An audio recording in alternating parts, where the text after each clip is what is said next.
Welcome to this week's episode of the Sportsified podcast. Today, we will be covering everything from the latest news in sports to even more trivia. Oh yeah, we have a brand new segment to debut. If you haven't already, make sure to subscribe to our YouTube channel called Sportsified News, as that is where we put more than just our podcast. Let's get started.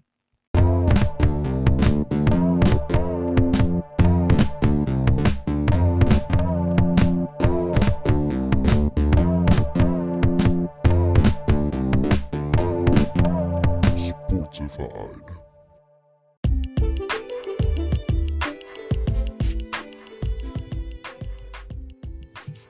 First up, some news. Braylon, do you want to start us off? Of course.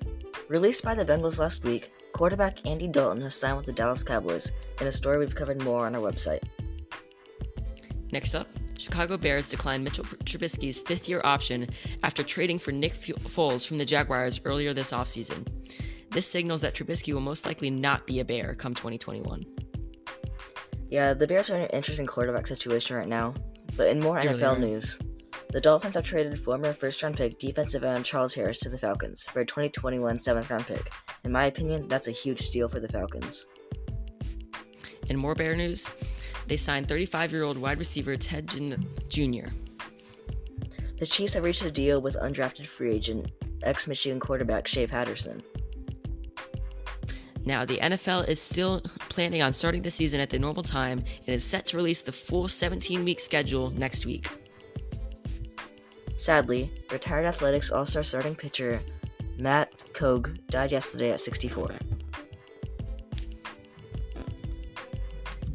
Now, here's some famous events from this day in sports history, May 3rd. In 1936, Yankees legend Joe DiMaggio made his Major League debut and tallied 3 hits, a precursor to his Major League record of the most consecutive games with a hit. In 1951, Yankee Gil McDougald became the 5th player to get 6 RBIs in one inning. That is insane.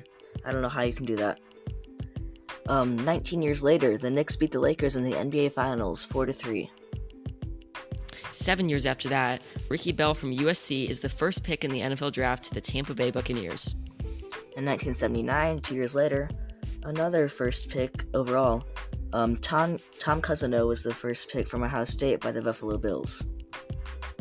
A year later, in 1980, the Giants' Willie McCovey hit his 521st and last home run. He is a San Francisco legend. New York Met Eddie Murray became the 24th player to 400 homers in 1992. A lot later, in 2018, Falcons' Matt Ryan became the first NFL player to earn a $30 million annual salary. That's insane. Now for some famous birthdays. In 1963, we have basketball player and coach Jeff Horseneck was born in Elmhurst, Illinois. In 1977, former Cavs head coach and current Clippers assistant coach Tyronn Lue was born. Also today in 1977, Cubs pitcher Ryan Dempster was born in Canada.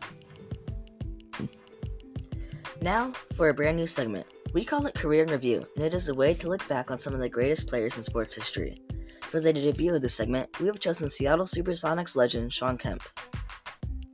Shawn Travis Kemp was born November 26, 1969 in Elkhart, Indiana.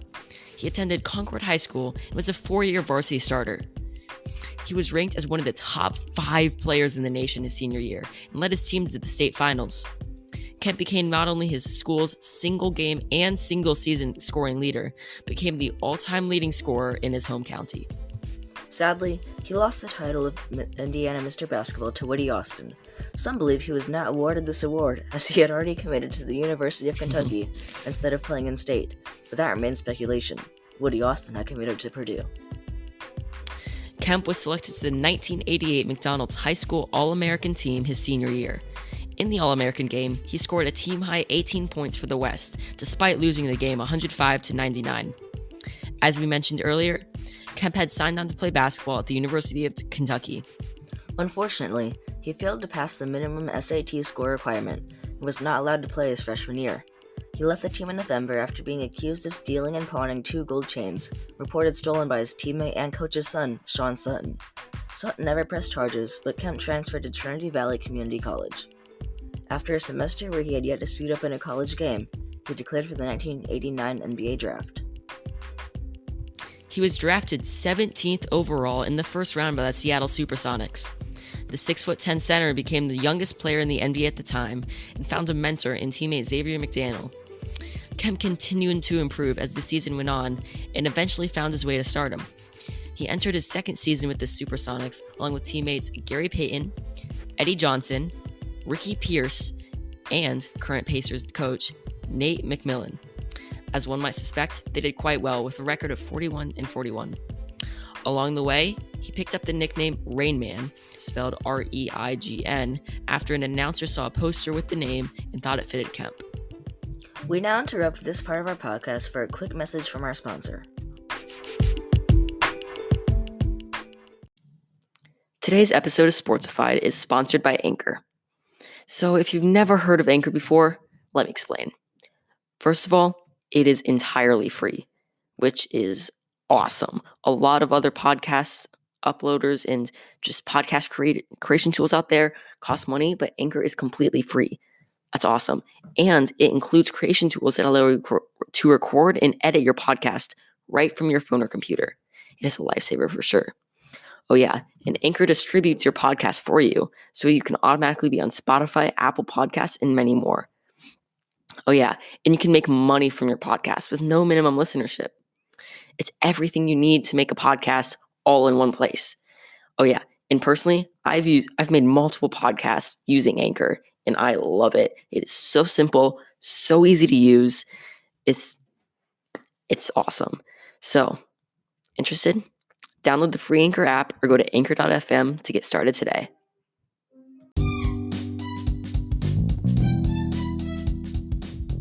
Shawn Kemp played for the U.S. national team in the 1994 FIBA World Championship in Toronto, helping his team to a gold medal. His career peaked the next year when he and teammate Gary Payton led the Supersonics to a franchise-high 64 wins, and their first NBA Finals appearance since the late 70s. Seattle faced the legend Michael Jordan and the Bulls, who were coming off of their famous 72-win season, and stayed in it for 6 games before eventually losing. Kemp averaged 23.3 points on 55% shooting. He also averaged 10 rebounds and 2 blocks in that series. He finished second for the Finals MVP award, close to being the second player ever to win the award despite playing for the losing team.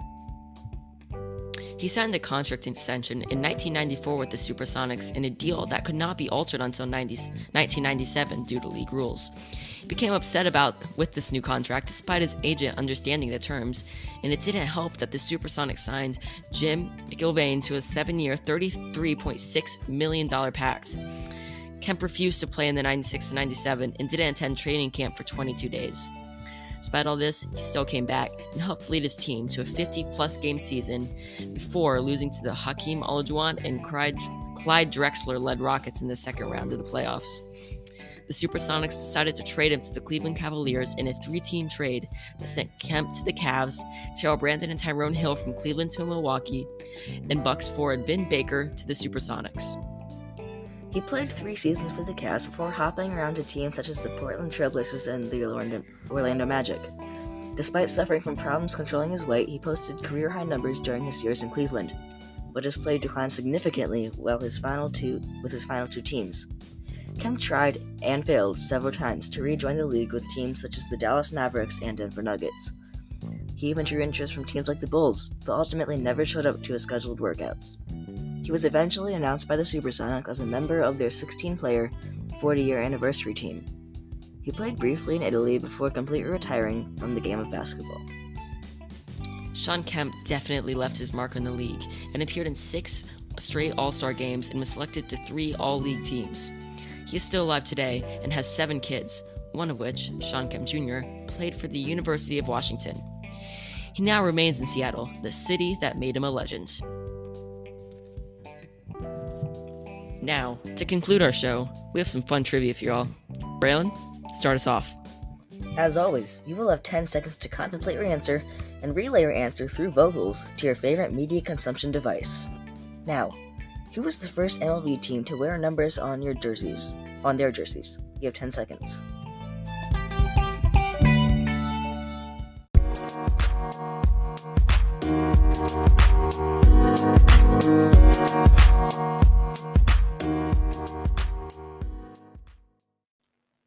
Time is up. The answer is the New York Yankees, and they started this in 1929. Next up, what president attended the most baseball games while in office? 10 seconds starting now.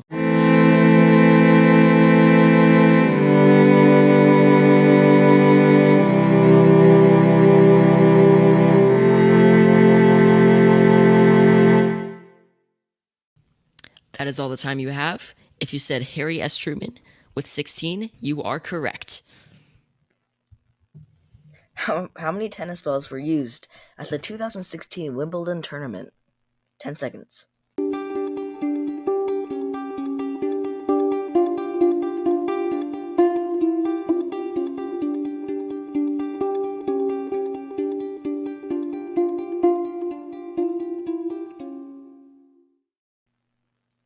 Time is up. The correct answer is 54,250 tennis balls. That's a lot. Who was the first basketball player to go straight from high school to go pro?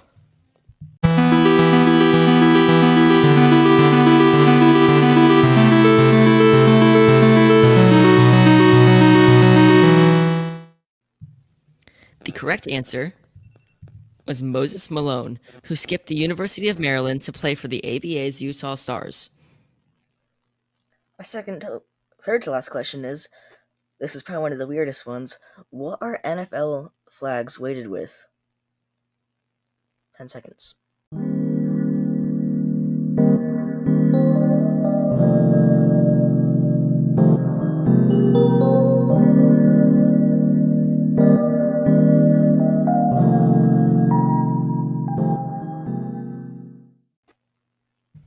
The time is up, and the answer is unpopped popcorn kernels. They are used to weight the NFL's penalty flags. Wow.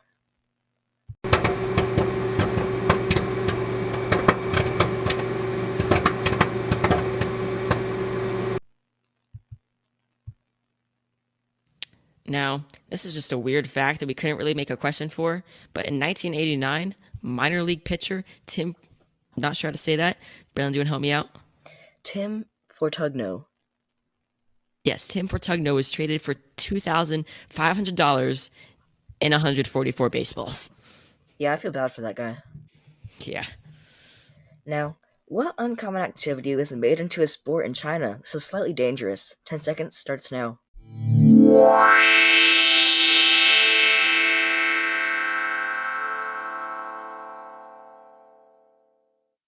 Time's up. If you guess this one, you're a genius. The uncommon activity that was made into a sport in China is grenade throwing.